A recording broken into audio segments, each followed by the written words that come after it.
تو ساری چیزیں اللہ ہی کے پاس ہیں، اور وہی دینے والا ہے، تو اسی لیے کہا کہ ہر چیز کا مالک اللہ ہے، ہر چیز کا خالق اللہ ہے، تو پھر اللہ تعالیٰ ہی عبادت کا حقدار بھی ہے۔ مگر ہو کیا کہ مگر وہ لوگ جو والذین کفروا بآیات اللہ، وہ ایسے لوگ بھی ہیں جو اللہ کی آیات کا انکار کرتے ہیں، تو وہی ہم الخاسرون، وہی اصل خسارہ پانے والے وہ ہیں، یعنی اثر خسانہ پانے والے تو وہ لوگ ہیں جو اس کی، کیونکہ اصل میں خسارہ تو وہ ہے جو آخرت میں ہوگا۔ یہاں پہ تو اگر خسارہ اٹھا، دنیا کا خسارہ کوئی خسارہ نہیں ہے، اصل میں تو وہ ہے جو آخرت میں جا کے اور کچھ بھی نہیں ملے گا اس کو۔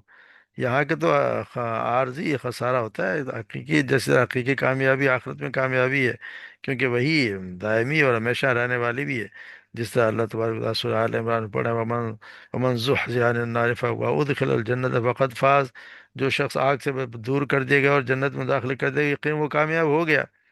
تو یہاں اللہ تبارک و تعالیٰ ہی کا نا وہ ہے، اللہ کے آیات سے یہ مراد ہے کہ اس کے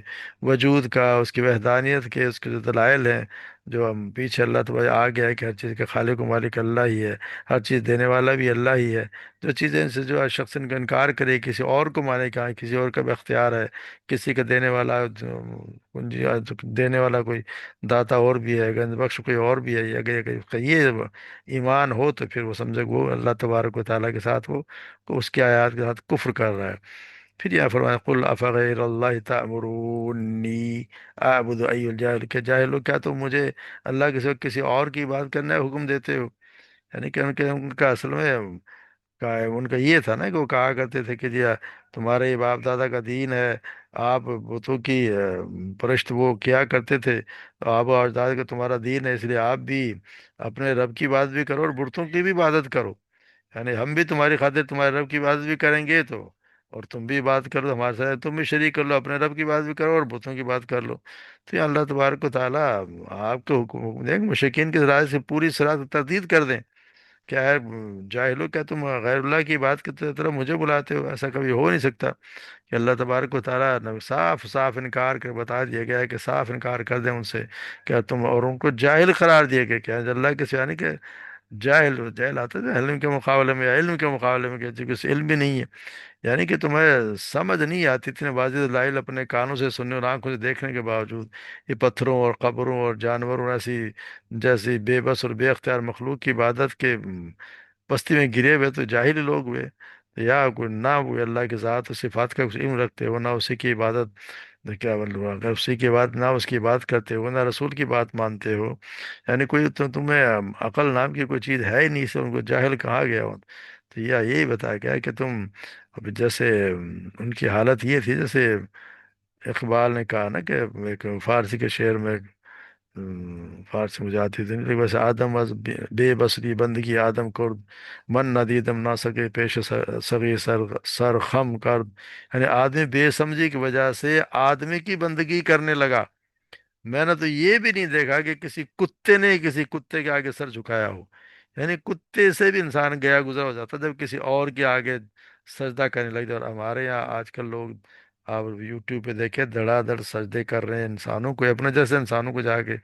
سجدے کر رہے ہیں، تو اس سے زیادہ بڑا خسارہ کیا ہوگا؟ اور وہ آپ صلی اللہ علیہ وسلم کو کہہ رہے ہیں کہ جا کے ہماری طرح کے ہو جاؤ۔ تو یہاں اللہ تبارک و تعالیٰ نے آپ کے ذریعے اصل میں سب کو کہہ دیا ہے، وَلَقَدْ أُوحِيَ إِلَيْكَ وَإِلَى الَّذِينَ مِنْ قَبْلِكَ، یہی وحی کی گئی آپ کی طرف بھی اور آپ سے پہلے، یعنی آپ سے پہلے ایک مراد ہے کہ جو آپ سے پہلے جو انبیاء کرام تھے سب کی طرف یہ وحی کی گئی، اللہ تبارک و تعالیٰ نے کہی ہے لئن اشرکت، اگر تم نے بھی شرک کیا، لَيَحْتَبَنَّ عَمَلَكَ، تمہارے اعمال ضائع ہو جائیں گے، وَلَتَكُونَنَّ مِنَ اور تم خسارہ پانے والوں میں سے ہو جاؤ گے۔ اندازہ لگائیں کہ شرک کتنی گندی چیز ہے، کہ آپ صلی اللہ علیہ وسلم کو بھی اور ہر پیغمبر کو جو بھی آپ سے پہلے آئے ہیں سب کو مخاطب کرے وہی کی گئی کہ اگر تم نے شرک کیا تو تم نے جو بھی کوئی اچھا کام کیا وہ یقیناً سب ضائع ہو جائے گا، اور یقیناً تم خسارہ پانے والوں میں سے ہو جاؤ گے۔ تو یہاں یہ سوال یہ ہو سکتا ہے کہ اللہ تبارک و تعالیٰ علم تھا کہ کوئی نبی بھی شرک کرتا ہی نہیں ہے، تو اس کا مطلب یہ ہے کہ شرک کی یہاں پہ برائی بیان کرنا مقصود ہے، کہ یعنی اتنی گندی وہ چیز ہے کہ اگر بالفرض اللہ تعالیٰ کے اتنے مقرب بندے یعنی انبیاء کرام بھی شرک کا ارتکاب کریں تو ان کا عمل بھی ضائع ہو جائے گا، تو پھر ہم جیسے لوگوں کی تو حیثیت ہی کیا ہے، کسی اور کی تو کوئی حیثیت نہیں ہے، جب پیغمبروں کو یہ کہہ دیا گیا نہیں، اصل میں تو ان کی وجہ، ان کو سنا کر ہمیں ڈرایا گیا، قوموں کو ڈرایا گیا کہ اگر تم لوگوں نے کوئی شرک کیا تو تمہارے سارے اعمال، جو بھی کوئی نیک عمل تم نے کیے ہوں گے، سب کے سب ضائع ہو جائے، کہ اصل میں تو توحید ہے ایک، اصل میں ہر چیز اللہ تبارک و تعالیٰ بخش دے گا سوائے اس کے کہ اس کے ساتھ شریک کیا جائے۔ اس سے، اس کی گندگی سے، اس کی نجس سے اصل میں بتایا گیا کہ اتنی گندی چیز ہے کہ اس کی وجہ سے سارے کے سارے اعمال، چاہے کوئی کتنا بھی بڑا یعنی بہت ہی صاف ستھرا متقی انسان ہو، مگر اگر اس نے شرک کر دیا تو یہ سارے پچھلے اعمال سب جو ہیں وہ ضائع ہو جائیں گے۔ اور یہ ہے ان لوگوں کے لیے جن کی موت بھی جو ہے کفر و شرک میں، اگر اسے توبہ کر لی تو بچ گیا، اگر اسے توبہ، کیونکہ جیسے اللہ تبارک و تعالیٰ سورہ بقرہ میں پڑھا ہے، وَمَن يَرْتَدِّدْ مِنْكُم مِّن دِينِهِ، جس نے اپنے دین سے پھر جائے، فیمت وہ کافر، اور پھر موت آ جائے اس کے اور وہ کافر، فاولئک حبطت اعمالهم فی الدنیا والآخرۃ، پھر اس کے سارے اعمال دنیا اور آخرت میں ضائع ہو گئے۔ تو توبہ اگر کر لے تو پھر اس سے مستثنی ہو جاتا ہے انسان، کیونکہ توبہ سے ہم کل جیسے پڑھا ہے، توبہ کرنے سے اللہ تبارک و تعالیٰ ہر چیز کو، ہر گناہ کو معاف کر دیتے ہیں۔ یہ شرک کی بھی اگر توبہ انسان کر لے مرنے سے پہلے پہلے، اس سے باز آ جائے تو اللہ تبارک و تعالیٰ اس کو بھی معاف کر دیتے ہیں۔ پھر کہا ہے کہ ولی اللہ فاعبد وکم من الشاکرین، پھر آپ جو ہے، آپ سے کہا گیا ہے کہ آپ جو ہے وہ اللہ تبارک و تعالیٰ کا شکر ادا کریں، اس بات پہ شکر ادا کریں کہ اللہ تبارک و تعالیٰ نے آپ کو ایک عبادت کے لیے، اللہ تبارک و تعالیٰ آپ کو اس کا علم دیا، اللہ تبارک و تعالیٰ نے، کہ جس طرح توحید کا علم دیا، اور بھی اللہ تعالیٰ نے علم دیا تھا کہ آپ لوگوں کو جتنی ویسے بھی انسان کو اللہ تبارک و تعالیٰ نے چیزیں دی ہیں، اس کا بھی، اسی کے لیے کہا گیا کہ اس کا بھی شکر ادا کرنا چاہیے۔ دنیاوی چیزیں بھی ہیں یا دل کا علم جتنا بھی دیا ہے، یہ بھی اسی لیے دیا گیا ہے کہ اللہ تبارک و تعالیٰ کے پھر شکر ادا اس کو کرنا چاہیے، کیونکہ جیسے حدیث میں آتا ہے نا، صحیح مسلم کی حدیث ہے کہ سیدنا مغیرہ بن شعبہ بیان کرتے ہیں کہ آپ صلی اللہ علیہ وسلم نے اتنا لمبا قیام فرمایا کہ آپ کے پاؤں مبارک پر ورم آ گئے، تو آپ سے کہا گیا کہ آپ اتنی تکلیف کیوں اٹھاتے ہیں، حالانکہ اللہ تبارک و تعالیٰ نے آپ کی تکلیف پچھلے تمام خطائیں معاف کر دی ہیں۔ تو آپ نے فرمایا کہ تو کیا میں اللہ تعالیٰ کا شکر گزار بندہ نہ بن جاؤں؟ یعنی اللہ تبارک و تعالیٰ کا شکر ادا کرنا چاہیے، جو کچھ جتنا دیا اس اتنا ہی شکر ادا کرنا چاہیے۔ تو کہا یہ کہ ایک اللہ کی بات، یا اللہ ہی کی بات کرو، اللہ، ایک اللہ ہی کی بات کرو، اور اور شکر قدر کرنے والوں میں ہو جاؤ۔ اور پھر بتایا وما قدر اللہ حق کا قدری، اور انہوں نے اللہ کی قدر کی نہیں، اللہ کو پہچانا ہی نہیں جیسے اس کا حق، حق تھا اس کی قدر کرنے کا۔ اور اللہ تبارک و تعالیٰ، یعنی کہ اللہ تبارک و تعالیٰ کیا کچھ ہے، اور دیکھتے ہیں کہ یہ ایسی ہستیاں جن کے اختیار کچھ بھی نہیں، ان کو اللہ کے مقابلے میں لا کے کھڑا کر دیا ہے۔ حالانکہ اللہ تبارک و تعالیٰ کیا ہے، والارض جمیعا قبضته یوم القیامہ، قیامت کے دن ساری کی ساری زمینیں اس کے مٹھی میں ہوں گی۔ کہتے ہیں کہ ساری زمینیں جس طرح کا، جیسے مولانا مودی نے مثال دی، جیسے ایک بچے کے ہاتھ میں گیند ہوتی ہے اور وہ اس کو گیند کو کبھی ادھر گھماتا کبھی اس طرح، اسی طرح اللہ تبارک و تعالیٰ کے ہاتھ میں ساری زمینیں ہوں گی، مٹھی میں ہوں گی۔ والسماوات مطویات بیمینہ، اس کے اور سارے آسمان اس کے دائیں ہاتھ میں لپٹے ہوں گے، جیسے کہ رومال انسان کے لپٹا ہوتا ہے، اسی طرح اللہ تبارک و تعالیٰ کا۔ اور پھر اللہ تبارک و تعالیٰ فرمائے گا کہ کون ہے، آج ہے کوئی بادشاہ، کہاں ہے وہ بادشاہ جو زمین کے بادشاہ تھے، آج میرے علاوہ کون ہے بادشاہ؟ تو ہر کوئی ہے، کوئی آواز نہیں آئے گی، کیونکہ کوئی ہے ہی نہیں، اسے کس نے آواز دینی ہے، کوئی بھی نہیں ہوگی۔ تو اللہ تبارک و تعالیٰ اس دن، اللہ تبارک و تعالیٰ فرمائیں گے کہ کون ہے جو بادشاہ زمین میں بادشاہ تھے، تو یہ اس کی اللہ تبارک و تعالیٰ کہ یہ اس کی کہنے کی کتنی قدرت ہے، اور کتنا کچھ غالب ہے، کتنے اس کا کمال ہے کہ ہر چیز اس کے قبضے میں ہے۔ تو پھر اللہ تبارک و یہ ان کا بے اختیار ہستیوں کو اس کے مقابلے میں لے آتے ہیں، جو پتھروں کے بت ہیں یا اور کوئی قبروں والے ہیں یا کوئی انسان بھی ہے۔ اللہ تبارک و سبحان، اللہ تبارک و تعالیٰ تو پاک ہے ان چیز سے، وہ تعالی، اور بہت بلند ہے ان چیزوں سے، بہت بلند ہے۔ وہ معاش جن سے یہ شرک کرتے ہیں، جن چیزوں سے شرک کرتے ہیں اس سے وہ اللہ تبارک و تعالیٰ بہت بلند ہے۔ تو ان لوگوں نے اللہ تعالیٰ کی تعظیم کی، انہوں نے حق ادا ہی نہیں، ان کی تعظیم کا انہوں نے سمجھا ہی نہیں کہ اللہ تبارک و تعالیٰ کیا ہے، کیونکہ وہ تو بہت ہی زیادہ بلند ہے اس چیز سے کہ اس کا کوئی شریک بھی ہو، اس کا کوئی ساتھ دیں، اس کے کوئی اختیارات میں اس کا کوئی شامل کسی بھی طرح اللہ تعالیٰ کا کوئی شریک کوئی ممکن ہی نہیں ہے۔ تو اللہ تبارک و تعالیٰ ہمیں بھی صحیح سمجھ عطا فرمائے، اور ہمیں بھی ایک توحید پہ ہی زندہ رکھے اور توحید پہ موت دے، کیونکہ فیصلے قیامت بھی اسی پہ ہونے ہیں، توحید کے مطابق ہی فیصلے ہونے ہیں۔ جس میں کامیاب جو چلا گیا اللہ کے ایک اللہ کے کلمے کے ساتھ، لا الہ الا اللہ کے ساتھ، وہ جس کی موت آئی وہی کامیاب، اور وہی انشاءاللہ جنت فردوس میں جگہ پائے گا۔ اللہ تعالیٰ ہمیں بھی ان لوگوں میں شامل کر دے۔ وما علینا الا البلاغ۔